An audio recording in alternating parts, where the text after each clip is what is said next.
Hey guys, it's Rodol here. Today I've got a quick video on tips and tricks when fighting in Mirror's Edge.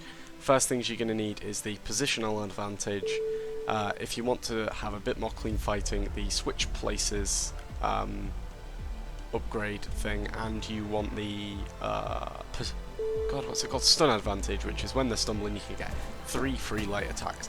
So here is some not great examples of fighting, but you're getting a few hits off, and you're doing your heavy attacks and getting your hits away, and this isn't how you really want to be playing the game, because then melee classes can be really easily countered. Luckily with these guys, you can just spam light attacks at them and sometimes even fall off the edge.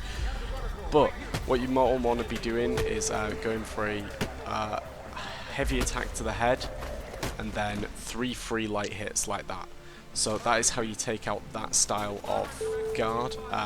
When it comes to the ones that shoot, they're not going to shoot if you're near one of their KSEC team members, because they are programmed so that they will not risk hitting their own team. But to get to them, just get close to them and just spam X or your light attack button as much as you can.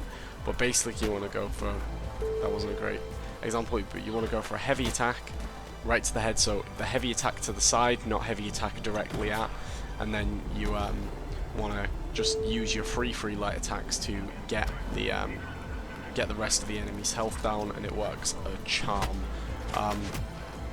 Here again you get to see it some more, so here's some just light attacks on that guy, going for a heavy attack, and he goes over the edge.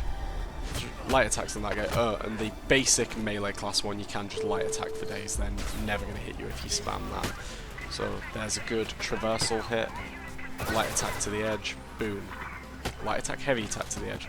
These guys, see, because I'm fighting this guy so near, the other one, he won't start shooting because he doesn't want to hit his friend. So it's really good that it ends up working out like that. I really do like that that's the way that they've implemented it, because otherwise it would just be so infuriating. So again, here's some more fighting. Kick to the edge, 3 hits, boom. Kick to the edge, falls over a thing, luckily. Light attacks.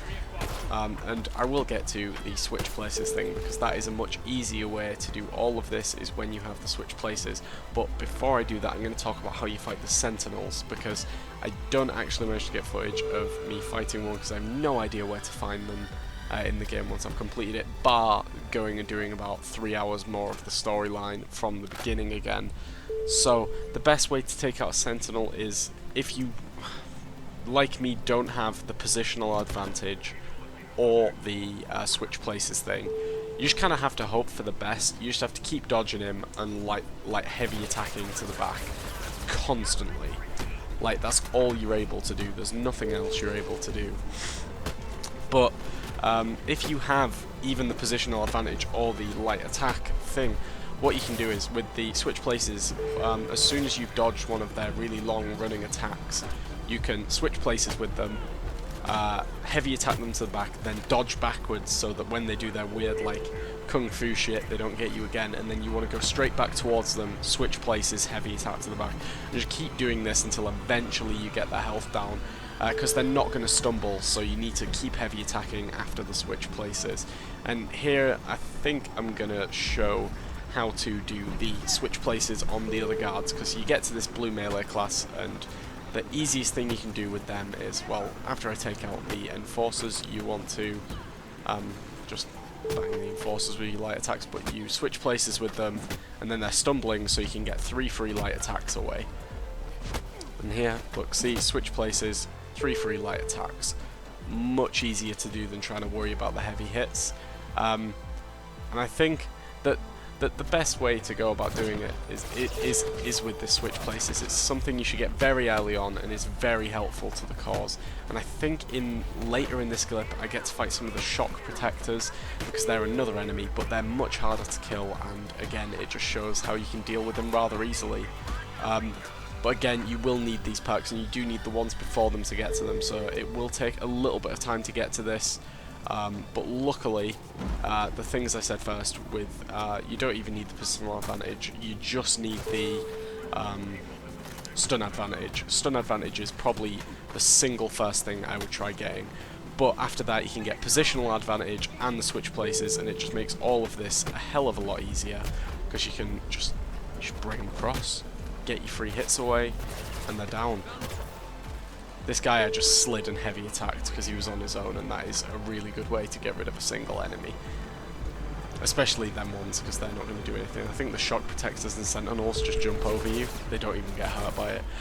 I hesitated a bit here though, because the I wasn't expecting to see the shock protectors, and they can be quite difficult to deal with, but you just see me taking out the enforcer. So I switch places with him, and then I do 3 free attacks, but then I switch places straight away because he will block me other than that on that 3rd attack.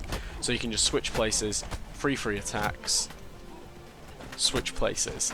I have all of the perks for the slightly more damage to these enemies, so it takes me less hits to take them out, but the theory is still the same even if you have none of the ones that help you take them out quicker. And I think I've got some more examples of taking out enemies here with the switch places things, and I think that it is just the best way to deal with enemies, like, because I found it really difficult dealing with enemies at first, but you know, I've picked up a few things, like with this switch places shit, it just makes it a lot easier, and I'm hoping that'll make you guys have a lot more fun on Mirror's Edge and not be so daunted by the fact there's so many enemies, because again, these KSEC enforcers, they didn't start shooting me until there was no chance they were going to hit the other guy, and you know, it just makes it relatively easy for me to take them out, and I think I'm going to get rid of this guy. These guys are the best because you just light attack them and there's just nothing they can do. I just love it. Whew. This game. For all of you that probably know, you know, I've been waiting for Mirror's Edge Catalyst for so long. Like, I just love the Mirror's Edge games for as long as I can remember. I think I got it in like 2010, but wow. So just remember to keep in mind that the switch places, the positional advantage, they're not necessary. You can heavy attack to the side and then use the stun advantage to get 3 free hits away and keep doing that. But I would highly recommend that you try and get the stun advantage, the positional advantage, and the switch places perks, or whatever they're called, as soon as you can. It will make fighting a whole lot easier, especially when you come up to that first Sentinel. So this has been iBroadwell, and thank you for watching.